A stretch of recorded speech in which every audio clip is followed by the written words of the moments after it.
Assalamualaikum warahmatullahi wabarakatuh. Perkenalkan, nama saya Faniela Wibakonita dengan NIM 245050100111136. Di sini saya akan menjelaskan tentang case study saya dalam mata kuliah Sosiologi Peternakan dengan judul yaitu dampak yang ditimbulkan oleh peternakan ayam petelur terhadap masyarakat di Tulungagung, Jawa Timur. Yang pertama yaitu beberapa jenis lembaga. Yang pertama, lembaga kemasyarakatan, yaitu rukun tetangga atau RT, rukun warga atau RW. Yang kedua yaitu lembaga pemerintahan, yaitu Dinas Peternakan dan Kesehatan Hewan. Fungsi lembaga yang ada pada study case, yaitu yang pertama pengendalian sosial yang dilakukan oleh RT dan RW. RT RW berfungsi sebagai penyelesaian masalah dampak yang dihasilkan oleh peternak secara pendekatan kekeluargaan dan musyawarah untuk mufakat seperti alat yang berlebihan sehingga menyebabkan warga sekitar menjadikan lebih bertanggung jawab dengan menggunakan adanya perangkap lalat atau perangkat lalat. Yang kedua yaitu pemenuhan kebutuhan dasar, itu yang dilakukan oleh Dinas Peternakan dan Kesehatan Hewan. Dinas Peternakan Hewan dan Kesehatan Hewan memiliki fungsi sebagai pemberian rekomendasi perizinan pada usaha peternakan seperti pembangunan peternakan yang dibangun sekitar pemukiman warga. Yang tiga yaitu sosialisasi yang dilakukan oleh RT dan RW. RT dan RW dalam sosialisasi berfungsi sebagai penyampaian informasi dari peternak ke warga dan sebaliknya, seperti ketika dalam menyelesaikan masalah dampak yang negatif oleh peternak terhadap masyarakat yang menjadikan lebih bertanggung jawab dengan pemberian atau pembagian hasil peternak kepada masyarakat sekitar. Yang keempat yaitu menjaga identitas dan solidaritas yang dilakukan oleh RT dan RW. Dengan adanya RT dan RW membantu menyelesaikan masalah dengan kekeluargaan tanpa adanya perselisihan dan dihasilkan kesepakatan bersama. Yang kelima yaitu penyelesaian konflik yang dilakukan oleh RT RW dan Dinas Peternakan dan Kesehatan Hewan. Dalam penyelesaian konflik, kedua lembaga tersebut berfungsi sebagai penengah dalam konflik antara peternak dengan masyarakat secara adil, seperti adanya bau yang menyengat yang mengganggu masyarakat menjadikan lebih bertanggung jawab dengan adanya pewangi pada peternakan. Yang kedua yaitu ada ciri-ciri umum lembaga. Pertama, lembaga kemasyarakatan. Ciri umum lembaga yaitu memiliki tata kelakuan. Ciri umum lembaga kemasyarakatan yaitu mengatur perilaku anggota dalam berbagai situasi untuk menjaga keteraturan sosial dan menjaga ketertiban di masyarakat. Yang kedua yaitu memiliki kekekalan, dapat berfungsi sebagai warisan dari satu generasi ke generasi selanjutnya agar menjaga tradisi dan nilai-nilai yang ada. Yang tiga yang memiliki tujuan yaitu menjaga ketertiban dan keamanan di lingkungan masyarakat. Tujuannya yaitu mewujudkan keharmonisan dan kesejahteraan sosial di antara masyarakat. Yang keempat yaitu memiliki alat atau kelengkapan, adanya struktur organisasi yang jelas untuk memastikan pengelolaan dan koordinasi yang efektif dalam mencapai tujuan. Selanjutnya ada tradisi tertulis dan tak tertulis, adanya norma atau aturan yang berkembang melalui kebiasaan, ada istiadat atau tata cara yang diterima oleh masyarakat secara lisan dan turun-temurun. Yang kedua yaitu lembaga pemerintahan.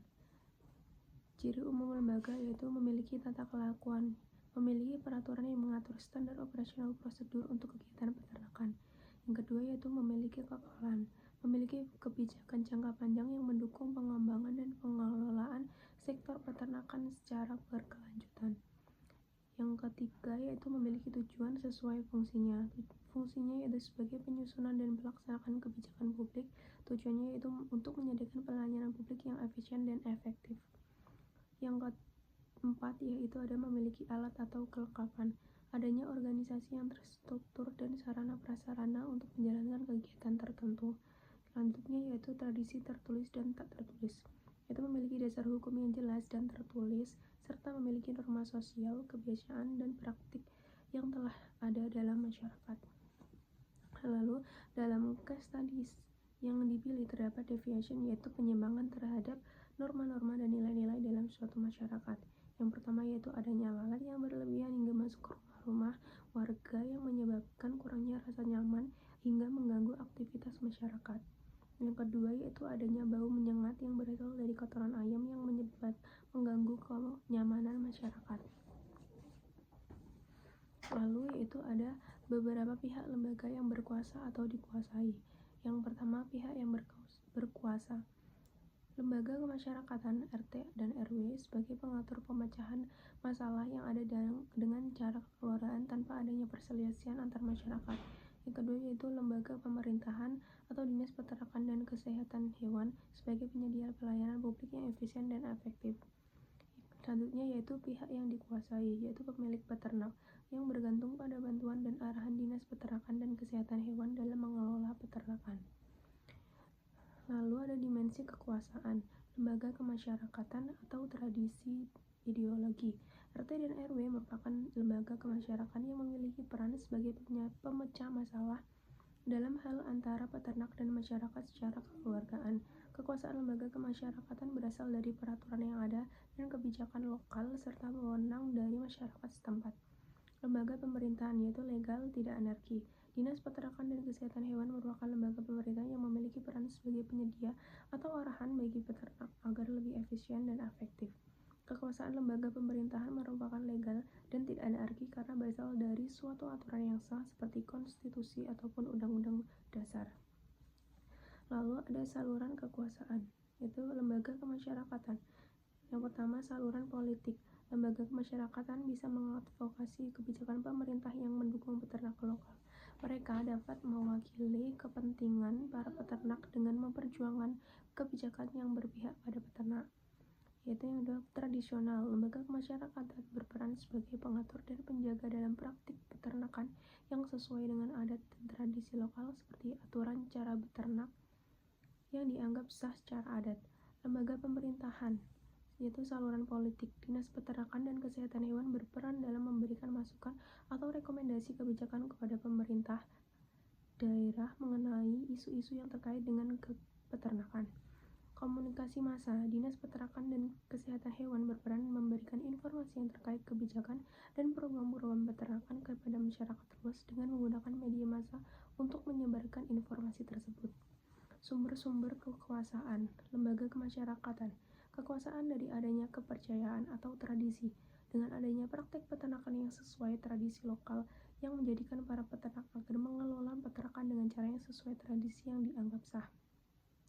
Lembaga pemerintahan. Kekuasaan berdasarkan wewenang legal. Dinas Peternakan dan Kesehatan Hewan memiliki kekuasaan yang didasarkan oleh peraturan yang legal dan secara hukum seperti adanya konstitusi atau UUD dan peraturan perundang-undangan. Sumber kekuasaan dilihat dari anggota dan pemimpin. Lembaga kemasyarakatan, kekuasaan ganjaran.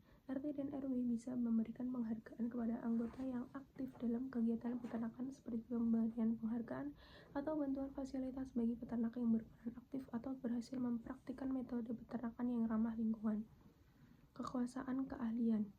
Dengan memberikan bimbingan atau arahan kepada peternak terkait praktik peternakan yang baik dan benar, pemimpin atau anggota RT RW yang memiliki keahlian dalam bidang peternakan dapat berperan dalam hal tersebut.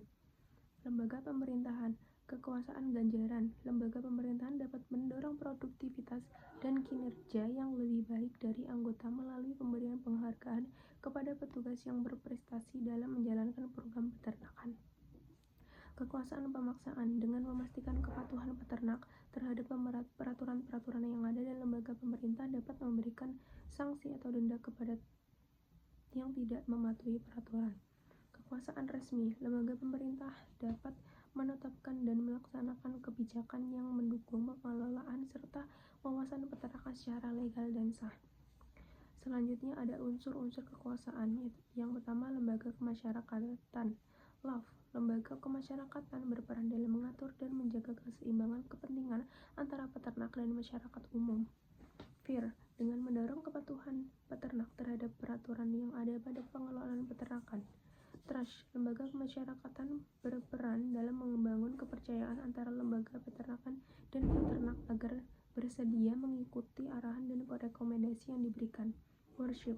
Dengan memberikan penghargaan dan pengakuan kepada peternakan yang berhasil menerapkan pengelolaan peternakan yang baik dan benar. Lembaga pemerintahan. LAF. Dengan membangun kepercayaan dan kemitraan yang baik dengan peternak melalui dukungan dan pembinaan.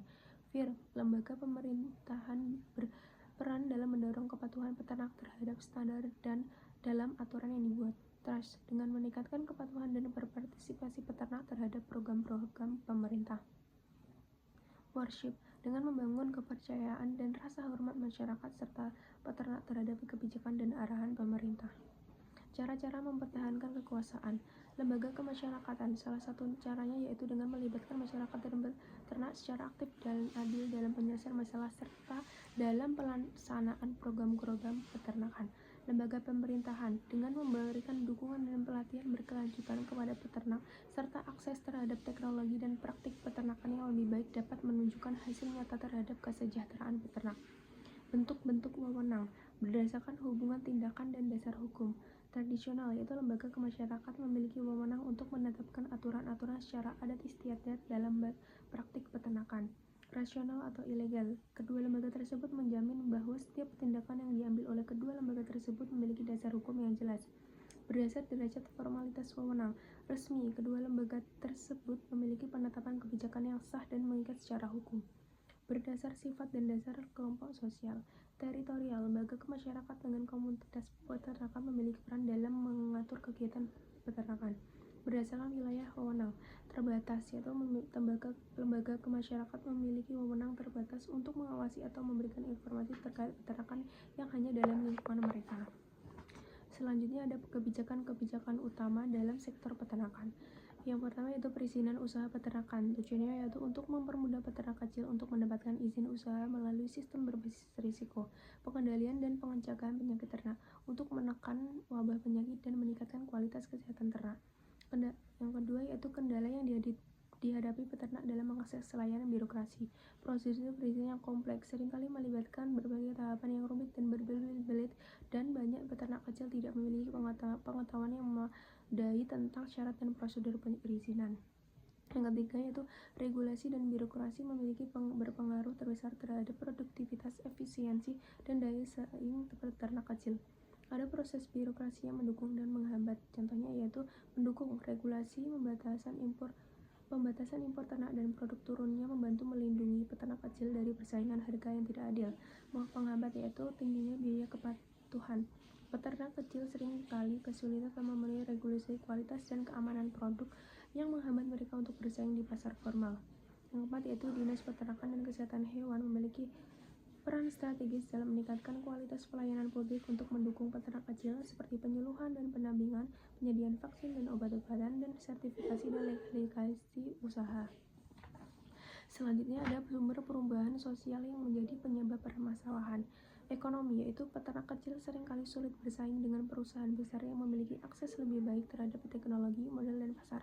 Yang kedua, teknologi baru yang tidak merata membuat peternak tradisional kesulitan untuk bersaing dengan peternak modern. Sosial, menciptakan lapangan pekerjaan bagi warga sekitar. Yang kedua, saluran perubahan sosial, saluran teknologi, pemanfaat platform digital untuk penjualan telur secara langsung ke konsumen atau pasar online. Saluran pendidikan dan pengetahuan, pelatihan dan penyuluhan tentang teknik peternakan modern, manajemen limbah, dan pengelolaan risiko penyakit. Faktor pendorong dan penghambat perubahan sosial. Faktor pendorong yaitu permintaan pasar yang stabil, dukungan kebijakan pemerintah, dan adanya akses pendidikan serta penyuluhan. Faktor penghambat, fluktuasi harga pakan, persaingan dengan peternak skala besar, penyakit dan wabah, dan ketidakstabilan harga telur. Yang keempat yaitu tahapan proses perubahan sosial. Inovasi, munculnya ide baru sehingga beberapa peternak mencoba difusi. Ide nilai mulai menyebar dan banyak peternak tertarik. Implementasi yaitu peternak mulai menerapkan, menyesuaikan, dan mengevaluasi. Institusionalisasi atau ide diterima luas yang menjadi standar dan adanya kebijakan baru. Yang kelima, yang terakhir yaitu bentuk perubahan sosial. Perubahan skala kecil yaitu adopsi teknologi sederhana, transformasi ekonomi lokal, dan peningkatan kesadaran. Yang kedua yaitu perubahan skala besar, yaitu pengolahan limbah skala industri, perubahan sistem distribusi melalui platform, dan penerapan standar kesejahteraan hewan dan keamanan pangan pada industri peternakan. Sekian dari saya. Wassalamualaikum warahmatullahi wabarakatuh.